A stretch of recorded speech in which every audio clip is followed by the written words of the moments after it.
Tag TV brings you daily news bulletin from India.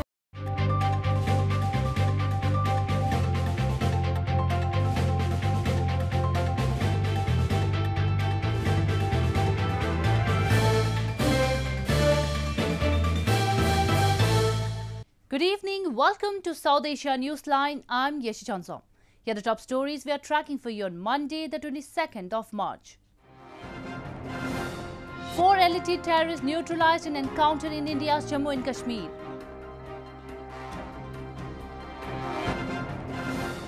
Opposition Alliance PDM's Gilani challenges results of Senate Chairman election in Islamabad court.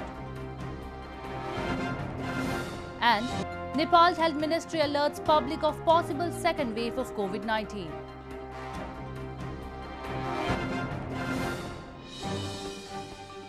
And now for all the details. Security forces on Monday gunned down 4 terrorists belonging to Pakistan-based Lashkar-e-Taiba terror outfit in an encounter in Shopian district of India's northern Jammu and Kashmir. One soldier also sustained bullet injury in the gunfight. 4 terrorists belonging to Pakistan-based Lashkar-e-Taiba or LET terror outfit were neutralized by security forces on Monday in an encounter in Shopian district of India's Jammu and Kashmir. The encounter broke out after coordinated search operations were launched in Imam Sahib area in Shopian based on specific inputs. Police said repeated surrender offers were made. However, the terrorists turned down the offer and fired at the forces and were subsequently gunned down in retaliatory fire. One soldier also sustained bullet injury in the gunfight. और उधर से अंदर से घर के अंदर से firing किया, फिर इनकाउंटर शुरू हो गया। इनकाउंटर में 4 टेररिस्ट मारे गए। चारों कैटेगराइज्ड टेररिस्ट है, लश्कर तैयबा से बिलोंग करता है। The senior police official informed there have been a total of 9 encounters in Jammu and Kashmir this year, in which 19 terrorists, including 2 top terrorist commanders, have been killed. India reported its most COVID-19 cases and deaths in months on Monday, on the first anniversary of the start of a nationwide lockdown that badly hit its economy. Authorities have reintroduced some curbs to slow the spread of the virus in parts of the country, as total cases have surpassed 11.65 million. India reported 46,951 new infections in a span of 24 hours, the biggest single-day surge in COVID-19 cases since November, taking the cases tally to 11.65 million, with 159,967 deaths reported as of Monday, exactly a year after the start of a nationwide lockdown. Restrictions have been reintroduced in several parts of the country as government and experts say violations of protocols, such as most people still going out without mask and flouting social distancing rules, is leading to surge in cases. India's western Maharashtra state has been accounting for more than half of the country's total cases after the full reopening of its economy unleashed a second wave of infections late last month. Local authorities have been forced to reopen some quarantine centers which had been closed after the daily case load had earlier begun to decline. हम देखते तो फिर से ये संख्या बहुत बढ़ती जा रही है। आज भी पुणे शहर में 23,000 से ऊपर एक्टिव पेशेंट पुणे में है, तो इसके लिए कोई बेड की कमी ना पड़े, इसलिए आज फिर से हमने जंबो कोविड हॉस्पिटल शुरू कर दिया है। Nearly a dozen other states, including Punjab, Madhya Pradesh and Karnataka, home to the tech hub of Bengaluru, have also seen a spike in cases in the past few weeks. India has administered more than 44 million doses since starting its vaccination campaign in mid-January, but wants to cover 300 million, a fifth of its 1.35 billion population by August. In news from Pakistan, Opposition Alliance Pakistan Democratic Movement's joint candidate Yusuf Raza Gilani on Monday challenged the result of Senate Chairman election in the Islamabad High Court. On March 12, the ruling PTI-backed candidates grabbed the top slots of Senate in the controversial contest. Incumbent Senate Chairman Sadiq Sanjrani was re-elected after he defeated Gilani. The Pakistan Democratic Movement or PDM's joint candidate for the Senate chairman election, Yusuf Raza Gilani, on Monday challenged the results of the recently held election in the Islamabad High Court. Gilani in his petition urged the court to declare the results of the election as well as the decision to make Sadiq Sanjarani the Senate chairman null and void. Gilani had lost the election to the ruling PTI-backed Sanjarani after 7 votes of his were rejected by the presiding officer. The opposition had immediately challenged the result of the election but were overruled by the presiding officer, who said the votes had been rejected because they were not stamped correctly. Meanwhile, differences within the PDM on the nomination of opposition leader in the Senate came to surface on Sunday when both the PMLN, Pakistan Muslim League Nawaz, and the PPP, Pakistan People's Party, publicly claimed their right to the key office. The two parties have started lobbying for the office, and PPP chairman Bilawal Bhutto Zardari has talked to the heads of some smaller parties in this regard, local media reports said on Monday. Moving on, Pashtun activists raised concern over targeted killings and abductions of innocent Pashtuns in military operations by Pakistani security forces, as they highlighted gross human rights violations against the ethnic minority in Pakistan at the ongoing UNHRC session in Geneva. Activists of socio-political group Pashtun Tahaffuz movement highlighted gross human rights violations by Pakistan at the ongoing UNHRC session in Geneva, as they blamed innocent Pashtuns have been targets of military operations, ethnic stereotyping and abductions by the Pakistani state and its security forces over the years. The activists also raised concern over the detention of Pashtun leader Ali Wazir, a sitting member of the National Assembly of Pakistan, who has been languishing in jail along with more than 40 other Pashtun activists on false charges. They demanded the world body to form a fact-finding committee and intervene to stop the ongoing atrocities against Pashtuns.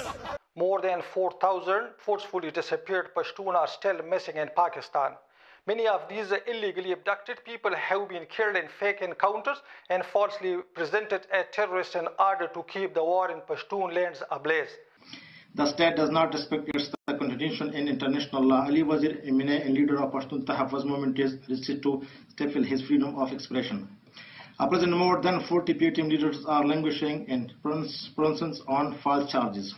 The activists also highlighted that despite assurances to stop terror financing, Pakistan continues to sponsor and finance terrorist organizations on both sides of the controversial Durand Line, responsible for miseries and genocide of Pashtuns and other ethnic and religious minorities. In news from Afghanistan, U.S. Defense Secretary Lloyd Austin made an unannounced visit to Afghanistan on Sunday, just weeks before Washington is due to withdraw the last of its troops under a deal struck with the Taliban last year. Austin met President Ashraf Ghani and discussed the peace process and concerns over rising violence. U.S. Defense Secretary Lloyd Austin met Afghan President Ashraf Ghani in an unannounced visit to Kabul on Sunday as Washington reviews the peace process there and its planned troop withdrawal. Austin said on Twitter he had come to listen and learn on his first trip to Afghanistan since his appointment. The meeting comes at a crucial time for the Afghan peace process ahead of a May 1 deadline for the withdrawal of U.S. troops agreed by the insurgent Taliban and the administration of previous U.S. President Donald Trump. U.S. President Joe Biden told ABC News last week that the deadline would be tough to meet and his administration was consulting with allies and in the process of making a decision. The U.S. Special Envoy for Afghanistan, Zalmay Khalilzad, has also been traveling in the region in recent weeks with proposals including an interim Afghan government and a summit in Turkey to jumpstart the peace process. Negotiations between the Taliban and the Afghan government in Qatar's capital Doha have struggled to gain momentum and violence has risen. The Taliban said on Friday they would like to see the process sped up, but warned Washington against keeping troops in Afghanistan beyond their agreed withdrawal date. Afghanistan's presidential palace said on Sunday, Austin and Ghani discussed the peace process and concerns over rising violence. In the last 24 hours, at least 7 people were killed and 3 more were wounded in various security incidents in Kabul. In one of the incidents, a vehicle hit a roadside bomb in Chahar Asyab district in Kabul on Sunday morning, killing 5 members of one family. Moving on to news from Nepal. Amid a surge in COVID-19 cases in Nepal, the Himalayan nation's health ministry has alerted the public not to hold public meetings and continue to take precautions. Spokesperson for the health ministry, Dr. Jageshwar Gautam, in a release on Sunday, also urged people to follow social distancing, continue use of masks, wash hands frequently and follow the protocols issued by the ministry. Nepal in recent days has seen a steady rise in the number of COVID-19 cases, and its tally stands at 275,906.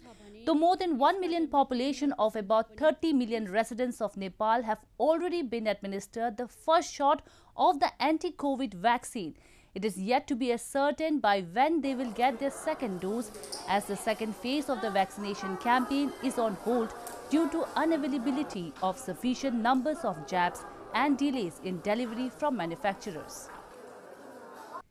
In the overwhelmingly fundamental Muslim country where transgender people face widespread ostracism, 34-year-old Rani Khan gives daily Quran lessons at Pakistan's first transgender-only madrasa or Islamic religious school, which she set up herself using her life savings.